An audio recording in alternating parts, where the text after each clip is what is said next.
थोड़ा पाओ थोड़ा, हाजी साहब सालन कम है यार, थोड़ा डालो, सबने रोटी खानी है, हाजी साहब ऐसे ना करो यार। जी तो आंटी और सलांटियों कैसे हो आप लोग। मैं मेरा दोस्त आइजिक लोंडा बाईमाज अकड़े लेते हुए और चौधरी दो हाथों से ऊपर उंगलियां इशारा और दरमियान वाली उंगली ऊपर करता हुआ हम लोग आ जाते हैं सीधा होटल। हमें तो याद ही नहीं था कि हमने हाथ धोने, हम लोग पहले ही बैठ गए थे आकर। तो फिर क्या, हम लोग आ गए इधर वॉशरूम वाली साइड। हाजी साहब जरा थोड़ा सौदा सरफ खुरक रहे थे। बड़ा हरामी हो बेटा।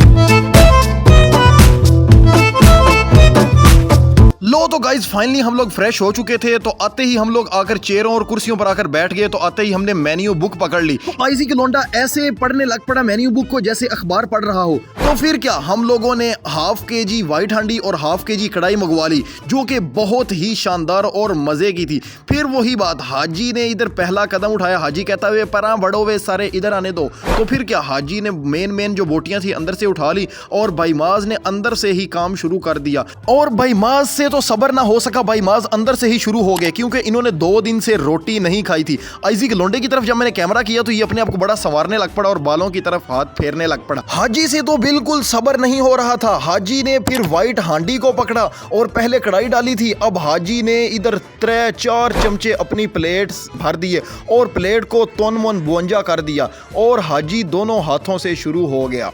तो अब डालने की बारी आ जाती है आइजिक लोंडे की। सालन यार कुछ और मत समझना। आइजिक लोंडे को मैंने अपने हाथों से सालन डाल कर दिया। आइजिक लोंडा फिर भी खुश नहीं था, फिर खुद अपने हाथों से शुरू हो गया डालना। इस होटल के नान इतने क्रिस्पी थे कि हम लोगों ने सिर्फ 2 नान मंगवाए और आइजिक लोंडा इन 2 नानों का रगड़ा लगा गया। तो इधर बात की जाए मेरी, तो मैंने बड़े बड़े बुरक मुंह में डालना शुरू कर दिए क्योंकि भूख बहुत ज्यादा लगी हुई थी। तो मुझे बहुत ही चस आ रही थी। खाना इतना ज्यादा था, इतना तो डंगर नहीं खाते जितना हमने मुका दिया था।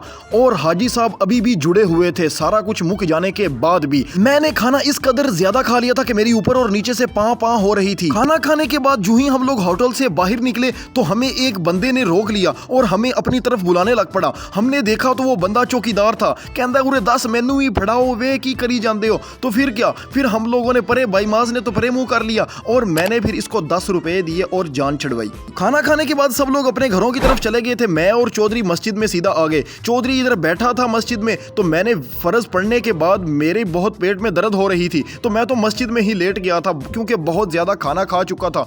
और मैं अगर इधर ना लेटता तो शायद कुछ और इधर गड़बड़ हो जाती। हाजी मेरी तरफ देख रहा था कि इस लोंडे को क्या हो गया है। रात के तकरीबन 10:30 का टाइम हो चुका था। तो हमें एक पॉलीथीन शीट लेनी थी जो कि कापियों के ऊपर चढ़ाते हैं। तो हम लोग सीधा अपने दोस्त के पास आ जाते हैं। हाजी को मैं दुकान से बाहर ही उतार देता हूं क्योंकि हाजी हर दुकानदार के साथ लड़ने लग पड़ता है। क्योंकि ये मेरा दोस्त था तो मैंने कहा हाजी कहीं इनके हत्थे ना पड़ जाए। तो फिर क्या, मैंने इनसे शीट ली और हाजी को सीधा अपने घर ले आया। यहाँ पर हाजी को एक संगना दूध का गिलास पिलाया। हाजी तो फुल मजे से पी गया और सीधा मैं हाजी को लेकर अपनी लाडो के पास आ गया। लाडो यहाँ पर अकेली रात 12 बजे पट्टे खा रही थी। मैंने अपनी लाडो के पांव पर ताला मार दिया और संगल से बांध दिया और उसके बाद बालू की तरफ आया, इसको भी मैंने ताला लगा दिया क्योंकि हमारे इस इलाके में चोरियां बहुत ज्यादा हो रही थी। तो मैंने कहा इनको बगैर ताला लगाना नामुनासिब सी बात है। तो फिर मैंने इसको पट्टे डाले। मैंने कहा हाजी तू यार थोड़ा पेट का पानी हिला और इधर आइए मेरे साथ पट्टे चकवा। हाजी ने बहुत ही हिम्मत की और मेरे साथ पट्टे उठवा कर लाडो के पास आ गया। तो फिर मैंने इधर ही इतने अंधेरे में लाडो को पट्टे डाल दिए। तो मिलते हैं नेक्स्ट व्लॉग में, तब तक